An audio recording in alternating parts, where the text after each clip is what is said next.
नमस्कार बंधुरा roast chicken चाट बानानोर जन्य आमी एखाने लेग पिसेर कयेकटी चिकेन निये निয়েছি और एमनी बड़ो बड़ो पिसेर 5-6टा चिकेन निये निয়েছি। एकटू बड़ो पिसेर निते होबे। तारपरे एखाने 2 चामच मतन ভিনিগার दिए भालो करे माखाबो और एकटू रसुनेर पेस्ट देबो। प्रथमे ভিনিগারটা दिए भालो करे माखिए निই, तारपरे रसुनेर पेस्टटा दिए माखिए आध घंटा 1 घंटा रेखे दीते पारले खूब भालो हय। समस्तटा भालो करे माखिए माखिए खानिकक्षणेर जोन्नो रेखे देबो जाते मशलाटा पुरो ढुके जाय। जिनिसटा खूब सफ्ट हबे ভিনিগার दिले और रसुनेर गन्धटा खूब भालो लागबे। एक्सट्रा आर किछु मशला लागबे ना। एरपरे एगुलो खानिकक्षण रेखे दिচ্ছি मैरिनेट करार जोन्नो। रसटा ऊपरे दिए दिलाम, तार भितरे पुरो ढुके जाबे रसटा। खानिक परे फिरे एलाम, এই চিকেনগুলো তুলে জলটা চিপে চিপে নেবো, যে রসটা আছে পুরো চিপে নেবো যাতে একটুও রস না থাকে, শুকনো শুকনো করে নেবো। এইভাবে জলটা চিপে চিপে চিকেনগুলো বের করে রাখছি। সমস্ত চিকেন বের করে একটু কাগজের মধ্যে মেলে দেবো যাতে যে এক্সট্রা জল আছে সেটাই কাগজে টেনে নেবে। এরপরে চিকেনগুলো একটু ছুরি দিয়ে কেটে নিচ্ছি। বড় বড় চিকেনের পিস এইভাবে একটু কেটে নিলে ভেতরে মশলাটা খুব সুন্দর ঢোকে আর সুসিদ্ধ হয় আর খেতে খুব ভালো হয়। এই সময় একটু বিট নুন মাখিয়ে নিলাম। বিট নুন মাখিয়ে আরও খানিকক্ষণ রেখে দেবো। তারপরে কড়াইয়ে তেল বসিয়ে এগুলো খুব আঁচটা বাড়িয়ে দিয়ে একবার করে ফ্রাই করে নেব। তেলের মধ্যে আঁচটাকে খুব বাড়িয়ে দিতে হবে। 3 মিনিট 2 মিনিট ফ্রাই করে নেব। একটু ঘুরিয়ে ঘুরিয়ে সমস্ত চিকেনগুলো ফ্রাই করে নেব। প্রথমে ফ্রাই করতে হবে চিকেন চাটটা বানানোর জন্য। এইভাবে প্রত্যেকটা চিকেন ভেজে ভেজে তুলে রাখবো। একটা দেখাচ্ছি কেমন ব্রাউন, এইভাবে ব্রাউন করে ভাজতে হবে। পুরো আঁচটা বাড়িয়ে সমস্ত চিকেনগুলো ভাজা হয়ে গেছে। চিকেনগুলো তুলে রেখেছি কাগজের ওপরে, তেলটা টেনে নেবে। এরপর একটা মশলা তৈরি করব, চাটের মশলা। এখানে কাজু আর আমন্ড কয়েকটি নিয়ে নিয়েছি, এগুলো একটু শুকনো করে ভেজে নেব। ভেজে নিয়েছি, তারপরে এটাকে একটু পেস্ট করে নেব। এখানে আমি 150 গ্রাম মতন দই নিয়ে নিয়েছি। দইটা ভালো করে ফেটিয়ে নিতে হবে। তারপরে কিছু ভাজা মশলা দেবো। ফেটানো হয়ে গেছে, একটুও লাম্পস নেই। এই সময় একটু লেবুর রস দিয়ে নিচ্ছি। ছোট্ট একটা লেবুর রস দিলে ভালো হয়। 2 চামচ মতন লেবুর রস দিয়ে আবার ফেটাতে হবে। তারপর ভাজা মশলাগুলো দেখাচ্ছি।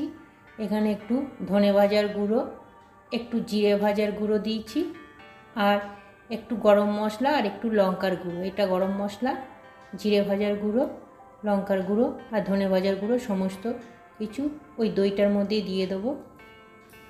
ভাজা মশলার সুবাসেই চিকেনটা তৈরি হবে, আর কোনো মশলা বিশেষ দিতে হবে না। এই মশলাগুলো দিয়ে আবার একটু ফেটাবো। দেখুন দইয়ের রঙটা কেমন পাল্টে পাল্টে যাচ্ছে। দারুণ টেস্টি হয় এই চিকেনটা। এই সময় একটু চাট মশলা দিতে হবে।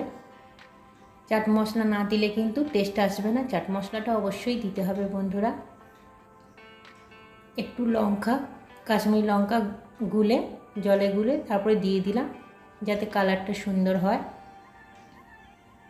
আবার মিক্স করছি। এই সময় আবার বিট নুন দিয়ে নিলাম দইটার মধ্যে যাতে নুনটা ঠিক হয়। একটু চেখে নিতে হবে। নুনটা পুরো মিক্স করে নিচ্ছি। সমস্ত দইটা সুন্দর মিশে গেছে। এই সময় যে কাজু আর আমন্ডটা গুঁড়ো করে রেখেছিলাম শুকনো করে ভেজে, সেই গুঁড়ো কাজুটা দিয়ে দিলাম। এটা দিয়ে আবার করছি, ফেটাচ্ছি। এটা দারুণ লাগে খেতে। এই যে সুন্দরভাবে ফেটানো হয়ে গেছে। এবার চিকেনগুলো প্রত্যেকটা এই গ্রেভিটার মধ্যে দিয়ে মাখিয়ে মাখিয়ে নেব। চাটটা মোটামুটি রেডি হয়ে গেছে। এবার এটাকে স্টিমে দিতে হবে যাতে মশলাগুলো পুরো ঢুকে যায়, সেই জন্য ভালো ভালো করে ঘুরিয়ে নিচ্ছি। সমস্ত মশলাটা ভেতরে যতক্ষণ না প্রবেশ করছে এইভাবে ভালো করে মাখিয়ে নিতে হবে। এই গ্রেভিটা দারুণ খেতে হয়, টক টক একটু ঝাল ঝাল দারুণ লাগে খেতে। এই সময় কয়েকটি লেবু পাতা দিয়ে আমি 2 কাপ বা বড় গ্লাসের 1 গ্লাস জল ফুটতে দেবো স্টিম করার জন্যে। লেবু পাতা আমার গাছে ছিল তাই দিয়েছি, আপনাদের কাছে না থাকলে আপনারা গরম মশলা, তেজপাতা, এলাচ, বড় এলাচ এসব দিতে পারেন। এখানে যে লেবুর রসটা দিয়েছিলাম সেই খোলাগুলোও দিয়ে দিলাম, আপনারা গন্ধরাজ লেবু দিয়েও ফোটাতে পারেন। এরপরে একটা ফুটো থালার মধ্যে একটা ডিশ চাপিয়ে ড্রেসিং পেপার বিছিয়ে দিচ্ছি। একটু বড় ড্রেসিং পেপার নিতে হবে। থালাটা এই কারণেই দিলাম যাতে ছিদ্রযুক্ত থালাটা থেকে জল না বেরিয়ে যায়, সেই জন্যে থালাটা নিয়েছি। থালার ওপরে ড্রেসিং পেপার বিছিয়ে তারপরে চিকেনগুলো দিয়ে দিচ্ছি। দিয়ে চিকেনের ওপর মশলাটা দিয়ে দিলাম। এই সময় একটু চিলি ফ্লেক্স ওপর থেকে ছড়িয়ে ছড়িয়ে দিচ্ছি, দারুণ লাগে এটা দিলে। এখন আর বাষ্পটা ওপরে উঠে আসবে না, জলটাও ঢুকে যাবে না, থালা দেওয়া আছে। এই সময় একটু ভাজা তিল, রোস্টেড তিল ওপর থেকে ছড়িয়ে দিলাম।